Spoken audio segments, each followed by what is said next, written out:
Hey everybody, welcome to this week's Patreon Q&A. Before I get started, I have a question for all of you though. How would you feel about smaller mini giveaways during the month that aren't guaranteed? It's just whenever I have extra stuff or people donate some cooler things. The reason I'm asking is because while the monthly giveaway is definitely going to stay the same, so everything as it's been is going to continue. Last week of every month I'm going to announce something pretty cool, and there's been some people that offered to donate some really cool stuff, and then give it away the first week of the next month. So that's not going to change, but throughout this move that I'm going through, I'm finding a lot of stuff I can't really use and don't really have space for. And there's just a whole bunch of other stuff going on. You know, people had offered to donate download codes, which I think is an incredibly nice thing to do. But it's kind of feels like a bit of a smaller giveaway. So how would all of you perceive these little giveaways, you know, as they come along? Is it perceived as I'm just trying to give away some extra junk that I'm too lazy to go to the Goodwill for? Or is it perceived the way I'm hoping it would be? And just, you know, people who listen to these weekly Q&As might listen and say, oh, hey, that's neat. I kind of would want one of those, and throw their name in the hat as usual. But please post down below and let me know. As always, I just really want to do whatever you guys want. So, you know, if it's more of a pain and it's just something else to deal with, I won't do it. But if you guys think it's cool, I'll just start out next week and, you know, announce another couple of cool smaller giveaways just on these Patreon Q&As. First up, Steve Nutter said, check the comment on the prior Q&A. All right, I'll go over to that one. You said, hi Bob, I made that dreadful CRT safety video that you guys grilled on the round table. Oh man, I'm sorry. You said that video's down. Please know my intent was only to help, and I made some obvious errors in presentation. So I really hope we got the point across that we never thought that that there was any ill intent in that video. And the only reason that we grilled it as hard as we did is simply because even if there's the smallest potential for serious injury, it's got to be treated as such. And there's still a ton of people in the comments, on my Twitter page, on other videos that are really laying into me about, you know, oh, it's fine, it's safe, I do it all the time. And here's one of these things that they could be 100% right, and I could be 100% wrong, and I'd still rather stand by my view on it, of treating every CRT like it's a deadly weapon. Because the fact is that there's just so many things involved. And trust me, for running a website for 7 years now and doing these videos, there's two things that I see all the time. First is that people that only watch the first few minutes of a video start commenting and posting about it. And people that only read, like, skim through a tutorial also have sent me I've gotten many emails from people that just, you know, skimmed through a page and went, yeah, how do I do this? So that's not me complaining about that. That's just me reminding everybody that a lot of people just skip right over stuff and don't pay 100% attention. So that's why you really have to be over the top. Like, and I will never do a CRT video that doesn't say, you know, big flashing letters, you could die, be careful. So that's the point that we were trying to get across. I hope you weren't the guy that licked his finger and stuck it on the chip. I hope it was just that other one, because that one, you know, please don't do that either. But yeah, I'm really sorry. We meant no personal attack. When I talked about it on my weekly roundup, I did not say the name of anything. I didn't post the name of the channel. I didn't know it was you. If I had known it was you, actually, because we've exchanged messages a bunch. If I'd known it was you, I would have just reached out directly and said, hey dude, you might want to take that down. But yeah, I'm really sorry that it came across that harsh, but even if I'm wrong, I'm still going to take the stance on it, just because there are so many little tiny things that could happen. And, you know, when I did all those tests for medical grade computers, I started to see all the different scenarios that people were testing for. That's 1 in a million, but there's a lot more than 1 million people. So, like, you know, that's a lot more of a big number when you're talking about hospital medicine and hospital computers, because 1 million people probably aren't modding CRTs. But when, you know, when I was in that testing room, you know, taking my computer that I helped design and really just beating the crap out of it, beating up my own work, I started to realize that 1 in a million scenarios, you know, there more than 1 million people have sat in front of those computers over the years. They were installed for 6 years or something. And we had 20,000 of them. And then, you know, sometimes a hospital would see 5 separate patients a week, and the clinics would see 3 patients a day. So that's, I know I'm rambling on here, but that's just a way that I'm trying to build an analogy to show everybody that a 1 in a million chance, it's actually not that hard to come across. So that's why I was so harsh, and I'm sorry for coming down on you. I'm pretty sure we tried to not say anybody's name in that, but let's just all be very careful when working on CRTs, because I've met so many amazing people in the retro gaming community that I really love that I get to hang out with, and I don't want to lose anybody over a video that any one of us made. John and BK had a question about a JVC XI, very cool little combo Genesis, and I'm not sure if I understand the question 100%. He said, everything's working great, but I tried using the power-based mini, and I'm getting odd happenings. It usually boots to different color grids and will spin up the CD so fast it throws the disc out of the mount. This is with the Master EverDrive and a standard Master System cart. So I think what you mean is the system's working fine and the CD's working fine unless you have a Master System game in, and then crazy things happen.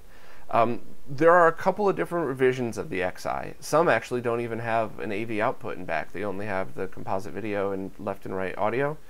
And with certain model revisions, there's been a lot of trouble with Master Systems. So I knew somebody from Queens who got one that actually works, everything works perfect on it, Master System 32X, except he didn't have the AV output. So Jose actually had to mod that for him. So it's a very good possibility that you just have one that's not compatible with the Master System. And, I'm probably going to be a little overcautious here, but Genesis consoles are still dirt cheap. That JVC XI is an expensive console, and in my opinion, it is a very cool piece of history. So if you have the space and you have the extra cash, I would look for just any cheap Model 1 Genesis, or even a Model 3 to be, depending on what your needs are, and use that just as your beat up Genesis, just to do whatever you want to. Use Master System games through it. If you get one of the ones with the high definition graphics label and the correct FCC ID, you get great audio right out of the bat. So it would be my opinion that when they're still like $30 for a Genesis, just go pick one of those up, use that as your main console, and then only use the XI when you're playing Sega CD games or when you want to show off to your retro nerd friends. I like the Genesis 3 for that because it's small, but you have to do a mod to get Master System games to work. The FM audio still doesn't quite work with it, but just plain old Master System games do. And of course it only outputs mono without a bigger mod. So unless you live in a shoebox like I do, maybe just stick with the cheap, nice Genesis 1. But that's just my opinion. I know a lot of people that have these XIs that insist upon using them because they spent their money on it, they love it, and that's what they want to play it on. And by all means, hell yeah.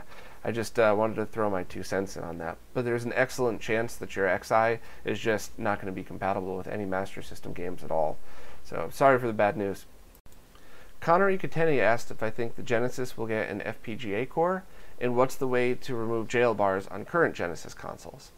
The Genesis core is actually out for the Mist, I believe, but it's still a work in progress. So the Mist is that other FPGA device. It's not a Kevtris solution. And because it's a work in progress, I think it's still a little buggy. But I know that Ash Evans is working on a 32X core, and there's a bunch of people talking about stuff. And to be honest, I think that would be the best way to experience 32X games, because there's just so much wrong with that little mushroom piece of crap. So other than that, though, there's nothing written in stone from any other companies or anything like that. But I hope to see a solid working Genesis core soon. And for your other question about removing the jail bars, that's kind of tricky because there's a ton of different motherboard revisions for the Genesis. So the best ways to do it, depending on what mod you want to do and how bad you don't mind hacking up your Genesis motherboard, one of the best ways to do it on certain revisions is just to lift the RGBS pins right off of the chip, isolate it, and then do a full RGB bypass. I have that guide up on the site. A lot of people called that guide horrific because I had it lifting the pins, but if you do it very carefully, even I could put it back the way it was, and we all know I'm far from the best with the soldering gun. The other way a lot of people have been doing it, and Firebrand X posted below, he did this method as well, is that you actually, instead of lifting the RGB pins, you lift the composite video pins. and this stops a lot of interference on many different motherboards, but not all. I have a Genesis 3 that I did that to, and it was definitely an improvement. But to be honest, the model Genesis 3 I had actually was pretty sharp for the jail bars anyway. I'd seen pictures of Firebrand X's Genesis where he lifted that pin, and actually I think he even did. He found another easier way to do it where he just removed a component and it was crystal clear. So definitely check out his site for that as well. But overall, it's not going to be an easy solution. You're going to have to pop the console apart. You're going to have to trace out a pin. And the only way it would be easy is if you found somebody who posted a guide for the same model motherboard revision that you happen to have. Dillon asked, a while back you were going to do a Bob-proof tutorial on RGB modding a CRT. Is that going to happen in the near future? The only reason I haven't done it yet is just for space. I don't have any room in here to do it, and the office was turned into a storage area. So I will get back to that at some point. And when I say Bob-proof, it's just going to be a whole lot of warnings on things. But I'm also going to include the scope now to show people how to exactly calculate the inputs and outputs of it. And I will get into it, but I got to finish moving first, and then I have my eye on a very specific model TV that I really want for myself, but I don't know if it's going to fit in my new place. So I got to move in, get settled a bit, and then see if I could figure out a way to keep this without it being in the way of everything else. So if not, though, I'll just find like a 13-inch Sony and just do it with that. Maybe use it as a giveaway or something. But at the very least, it will happen. It's just going to have to be after I move it into the new place and have time to do it. DarkstarSeven had a few things about the TRS-80. First, he mentioned that the Model 3 already has RGB output. So yeah, mine's the Color Computer 2. But I have a question for you, actually. Is that Model 3 backward compatible with any of the 2 stuff? Is it the same type of console that boots to BASIC and just works the same with a tape and a cartridge adapter? I know nothing about that one, so maybe it would be easier for me to pick up a 3 if that's the case. But he also mentioned that many games depended on color artifacting, so he suggested I don't go beyond composite. I never knew that, so I will check that out. I hope to do that. I actually hope to do an S-video mod to it soon.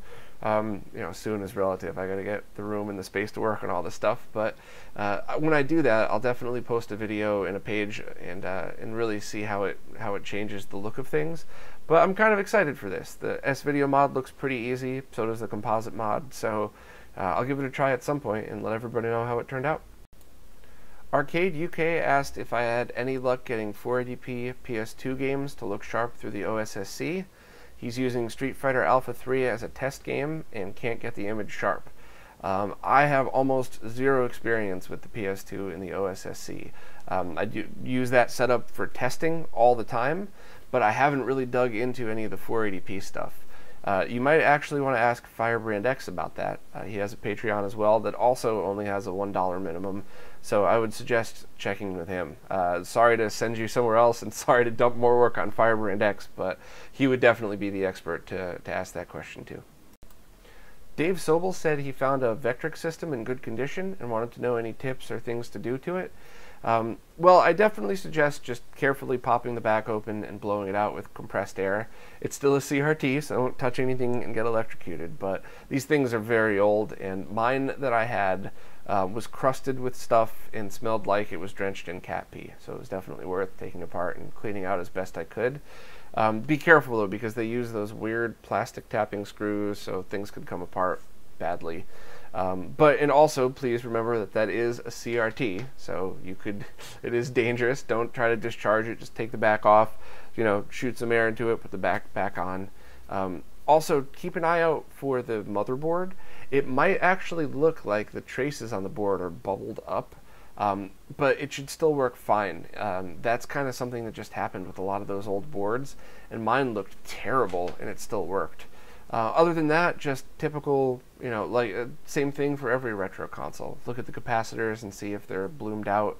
There's a mod for that buzz so that you could actually reduce that loud buzz when you turn it on. There's a couple of cool ROM carts for it that just have drop everything on an SD card. So just the basic stuff like that. I think iFix Retro works on those, so if you run into any issue, you might want to contact them. But overall, just remember, you're working on a CRT, so if you're going to do anything to it, you need to properly discharge it and be pretty careful, because you could get zapped just like with any other CRT. Richard Harris asked if I came across a tutorial or guide to getting the best out of a BVM.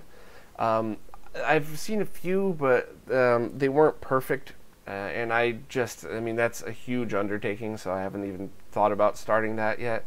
But a few tips I can give you: don't dig into the geometry settings unless you know that the capacitors are good, because you could actually have perfectly calibrated or close to perfect geometry and bad caps, and then if you try to calibrate it and then replace the caps, you've actually thrown everything off. So I would start by checking out and contacting people who do cap replacements, or try doing it yourself. Just remember, it's very long and tedious, so it's either an expensive or boring process. And Highjuice actually asked if there's a way of backing up the settings. I think you could use a PCMCIA card in an old Windows, I think a Windows XP laptop might work. You might have to find a Windows 98 one, but yeah, other than that, I don't know of any other way. Maybe somebody could come up with a cool way to do it, but I think you're stuck using old technology like that. But overall, I would just really step very carefully into calibration, because it's just really hard to get everything perfect in CRTs, and you might need capacitor work anyway. So, Paul Ramos asked if one of my upcoming oscilloscope videos is going to be how to calibrate CD lasers on CD-based consoles. And yeah, absolutely. I'll probably work with somebody else on that, just because I'm not an expert at this stuff yet, so I'll probably bug one of the guys from the round table, or Jose or somebody, to sit with me and show me exactly how to do that. But your other question was, is it possible to get an affordable scope to make those adjustments? I think a cheap scope might be okay for just CD laser stuff, but not for RGB video signals. I think you just need something that could accept a wider scope of things, no pun intended. But that one that I mentioned, that Rigel DS1054, a bunch of people just got that on that eBay 20% off sale for like $280, and then you just punch the code in to get all the software updates, and you have a fully functional scope. So if it's something you think you're going to use more than once or twice, I would probably spend the money and get the good one. But if not, then maybe try one of those cheaper ones. I think there's ones that are even USB based, so it's not even a screen, it goes right into your computer. That might be okay for CD lasers, but I would probably post on a forum and see if anybody could give some more insight. Fabio Leporelli asked what my opinion is on the Game Boy Advance Virtual Console on the 3DS. And I'm not too much of an expert in that. I love playing the portable consoles on TV. I don't play as much on a portable console as I probably should. But just to put things into perspective, the 3DS couldn't emulate the Super Nintendo. The new 3DS was only powerful enough to do that. So while there might be some similar hardware in there, it's still heavily relying upon software emulation. So it's really going to be hit or miss. If you're in a position where you own a 3DS and you just want to play one or two Game Boy Advance games, yeah, it's probably fine. But if you already own a GBA or you really love these games, I would definitely recommend getting original equipment, or the DS. Just the plain old DS plays GBA games pretty well. Clint Collage was asking about that Dreamcast HDMI cable, and although I did talk about it on the roundup, I just wanted to follow up a little bit, because as soon as I talked about it, I got a bunch of messages from people saying they have the Xbox version and it sucks. They said there's all kinds of interference. Supposedly the Dreamcast one has compatibility issues with certain games. That might just be the 480p compatibility thing, I'm not sure, but that same company also has a terrible looking SNES HDMI clone, and they're coming out with supposedly a Super Nintendo RGB solution, which if they use the same technology that's in their SNES clone, it's probably going to output 480i. So I would stay away from those products unless you need a cheap beater, because for $30, I mean, that is a pretty cheap solution, but if you're looking for quality, I would probably stay away from those. Jason D had a few PS2 questions. First, he asked if this VGA to component cable would work for the inputs of the OSSC. As long as pins 1, 2, and 3, I think it's 1, 2, and 3, red, green, and blue are matched up properly, it should. I haven't used that exact one before. I use a little pigtail solution, which I think is actually right here. Yeah, I use this solution right here, which is, I think it might be from Monoprice. If not, you could find them on Amazon. And I just like that it's shorter, so you could put the inputs here and go in through this. And also he asked if the PS2, is there any downside to not having the low pass filter for the PS2? I don't think so. I haven't really done too much testing like that, but I think it should be okay. But I mean, I think you can find these cables for $3 or $4, so I would just give this a shot and see what you think. And definitely post back if you find big trouble with it, and I'll let people know not to, or to make sure to use it with a low pass filter.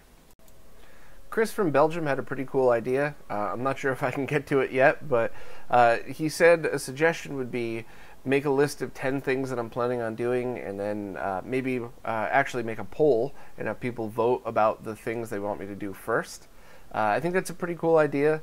The list that I have working on is incredibly long, and the number one thing on top of it all is moving, and then number two is getting the website restructured. At the moment, I'm 99% sure I'm just doing a dump of it in its current form into WordPress, which is a gigantic pain in the ass. But I feel like just doing it that way will give me a starting point, and then I'll deal with the wiki side. But those two things I need to get going immediately. And once those are nearing completion, then I think that's a great idea, and I'll absolutely do that. There's going to be scope videos. I'm going to do a cartridge cleaning video because a lag video. There's a ton of stuff I really want to get into. But yeah, I think that's a cool idea, and I will definitely poll people once I finish this sprint and make it to the finish line. But thanks for posting. Kester Weeks asked if I had previously discussed Tim's AV driver or have any personal experience with it. So yeah, I actually, Tim sent me a bunch and I tested them, and I thought it was really cool that it had an audio amp built in as well, so that you could use it for things like TurboGrafx. And it was really initially designed around TurboGrafx consoles and PC engines, of course. So that's probably a great use for it. I think it's a very versatile device, and I think for people that like to tinker, it might be handy having one of these laying around so that you could just mess with the attenuations and really set it up the way you want it. I am a fan, though, of people who are designing amazingly specific circuits for each console. And then, I mean, you got the crazy people like Voltar, who didn't just design the PC Engine one. He also did one that was specially designed for the IFU board, and he's been working on a bunch of other little things. Because while it's splitting hairs, and while almost nobody would be able to tell the difference while playing of Tim's and Voltar's, the truth is that if you're going to spend a lot of money on something, especially if you have to pay to get it modded, you might as well just try to get the best solution possible. But there's nothing wrong with Tim's AV driver. There's no complaints. It's not. It's not as insanely anally worked over as some of the other solutions out there, but it's still great. So yeah, I mean, especially if if you have the opportunity to pick one up and you want to mess with other consoles with it, or if you just need one board that does audio and video at the same time, it should work fine. Clint also was asking about the Datapath E1S capture card. I'm going to be talking about this on next week's roundup, but I just figured I'd give a quick run through. Uninstall the software, download the latest version. When you run this, the exe, it extracts it to a folder. Before you install the software, go into the Windows Device Manager and point it to that subfolder of Windows 10 drivers and manually update the driver that way, then finish installing the software. And when you install the software, you have to use kernel mode streaming, not user mode. If you do that, it should work fine in OBS. I'll go into a little more detail later on that. And also he was asking where you can get the proper brackets for it. The only ones I've found is you can get like video card brackets that'll sort of fit, and on one of my computer cases it's stuck a little bit up above where the ledge where you would put the screw down is. So I just used a longer screw, and I didn't torque it down and bend it. I just made sure it was in place, and that seemed to work all right. When I upgraded to a smaller case, it didn't fit anymore. So the only choice is to keep hunting down things, or maybe have one made. Maybe if you know somebody that works for a metal shop, we could have these things stamped out. But if not, you have to go directly through Datapath, which stinks because they're like $25, $30 each. So if anybody works for a metal shop, actually, please contact me, because I'd be willing to send my bracket in, just so you could do the modeling and have them stamped out. I bet if we ordered 100 of them, they'd be pretty cheap. So if anybody works for one of those shops, please let me know. Pete from MMonkey asked if I had much experience with logic probes for diagnosing faulty chips. I actually don't have any experience doing that at all. It's just not one of the things I've ever really had to do. I think Ash Evans might be a good person to ask about that. You could find him on Twitter and on all the social media stuff. If not, that's a really good question. I know a couple of friends that have had to do that in their testing. I think Renee might actually be a good person to ask as well. So maybe hit them up on Twitter and see. And thanks very much for your other message. Thanks for the kind words. And yeah, I'm hoping to get that wiki up as soon as I can. Well, that's it for this week. Hey, so how did my audio and video look this week? I'm pretty sure I nailed down all the last little bits. I basically had to do the clap trick where, you just clap and then you slow it down to 5% and, change the delay in OBS so that the sound hits as soon as your hands hit together. I think I got that finally squared away. I think I got focal length and everything else taken care of. The only thing's not 100%, that's not 100% yet, and it won't be, is the lighting and the backdrop, because I gotta just get my final solution done before I start spending time on that. Just once again, it's really not that hard to do all that stuff. It's just hard to do it cheaply in a very small area. So if I had a big open space and just wanted to use a normal video budget, I could easily spend $5 or $6 grand and have it looking perfect in a day. The issue isn't that. The issue is trying to fit it into a corner of a room, and then also trying to do it on as small a budget as possible. But once everything's settled, one of the videos I'm actually going to be doing is how I did my setup and how people could do affordable blog style things for themselves.